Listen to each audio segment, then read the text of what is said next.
Essa semana, 3 casais famosos anunciaram o término do relacionamento, surpreendendo aí os internautas e os fãs, né, que seguem lamentando essas separações.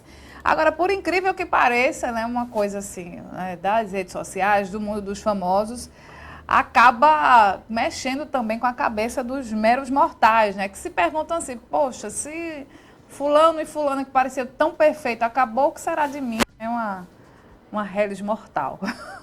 Ana Rebeca Passos, bom dia para você. É normal mesmo ficar aí triste com o fim do relacionamento das celebridades? A gente termina se projetando para a nossa situação também? Oi, Renata, bom dia para você, bom dia a todos que nos acompanham. Porque eu conversava aqui já com a psicóloga que está aqui ao nosso lado, as pessoas endeusam, né, esses famosos, até porque a gente só acompanha o lado bom da vida deles nas redes sociais. A gente não está ali com eles todos os dias. E a gente também esquece que essas pessoas são seres humanos como nós, e é um relacionamento como qualquer outro, né? Com dificuldades, com dias bons, dias ruins. Agora, em relação ao sentimento, quando eu vi a notícia, Sandy acabou um casamento de 24 anos, um relacionamento de 24 anos e um casamento de 15, com o Lucas. Aí a gente, como assim aconteceu isso? Bom, quem vai explicar para a gente é a Eva Carine, que é psicóloga. É um sentimento que vem do nada, ou a gente constrói esse sentimento por pessoas que a gente nem conhece, mas acredita que conhece, né, Eva? Bom dia. Bom dia, pessoal. A gente está sempre colocando expectativa nos outros, né?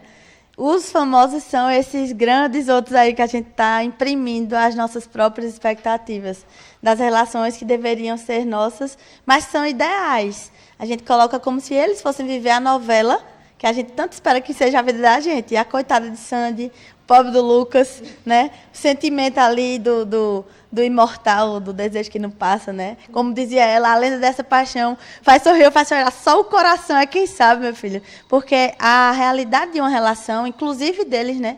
Que vivem numa questão midiática, e ela que fugia muito disso, tem uma pressão muito maior de manter as coisas. Então, assim, manter um casamento, tendo em vista que todo mundo bota uma pressão de vocês são perfeitos, né? Ai, feitos um para o outro, feitos para durar. Não é uma coisa fácil. Então, os seres humanos imortais, os mortais, né? Os meros mortais, ficam nessa expectativa de se eles vivem assim, em algum momento eu encontro alguém assim. A gente, como você colocou, idealiza, né, de um casal perfeito, e aí muita gente coloca assim, acabou, as esperanças acabaram para mim, não é? Se até Sandy não consegue permanecer num casamento, imagina eu, não tem mais ninguém para mim. Isso pode trazer alguma questão de saúde mental, se você não souber separar realmente o que é midiático, não é? Começar a entender que ela também é gente como a gente, não é?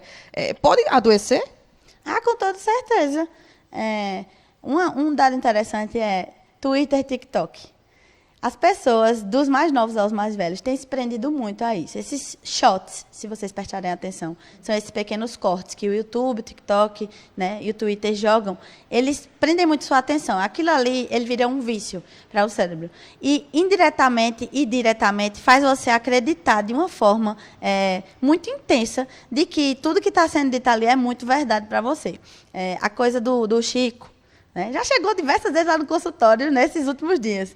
Sandy Júnior, Sandy Lucas, chegou também esses dias. Então, assim, não é que eles sejam o ideal, né? Mas tudo o que acontece, que a gente supervaloriza na vida dos outros, acaba chegando como um adoecimento para a gente, porque é como se fosse assim, ele não é falho, eu sou. Se o que não é falho, falhou, e agora? Vou fazer o quê? Agora tem outro problema, não é, Eva, em relação às redes sociais. A gente está ali iludido com aquele casal que encerrou. E aí meio que se separa, não é? Os fãs se separam. Porque você tem os fãs do casal.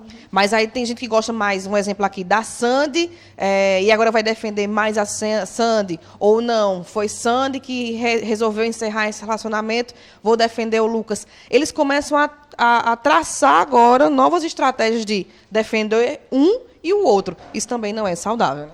Exato. A internet vira terra sem lei toda vez que acontece um término de relacionamento. Na geração atual, né, também isso piorou, né? Então, a gente precisa ter essa noção de que, gente, não é sobre ser fã ou hater, né? As pessoas têm a sua individualidade, têm a necessidade de resolver a vida delas do jeito que elas quiserem. Isso não diz respeito a quem está assistindo, diz respeito a quem está atuando, vivendo. Só. E qual a orientação que a gente tem que ter, né, Eva, em relação a isso?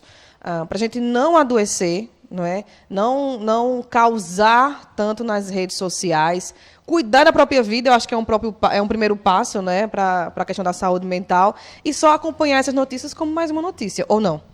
Exatamente, é só mais uma notícia sobre a vida de alguém.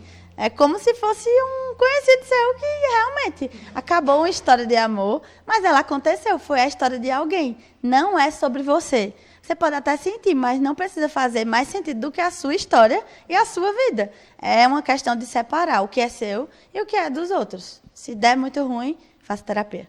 Terapia, é isso que eu ia te perguntar. O próximo passo é a terapia. E essas histórias cabem durante uma terapia, por exemplo? Vamos citar aqui os casais, tá? Para quem conhece a Sandra e o Lucas, tem a Luísa Sonza e o Chico, né? O famoso Chico. Quem mais? Ana Castela e o Gustavo Mioto. E, recentemente, o que fazia o Saíde, tá, Renata? Qual é o nome da novela? E agora me perdi. O Clone.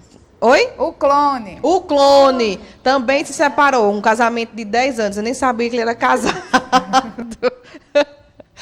Não ficou com a Jade, né? Encerrou o casamento. Mas essas histórias cabem durante uma terapia, Eva? Com certeza, na terapia cabe tudo que a gente puder utilizar, que vier do paciente e enquanto analogia para com o paciente, né? Então, a expectativa é uma coisa que a gente cria com tudo que existir, né, de símbolo na vida do sujeito.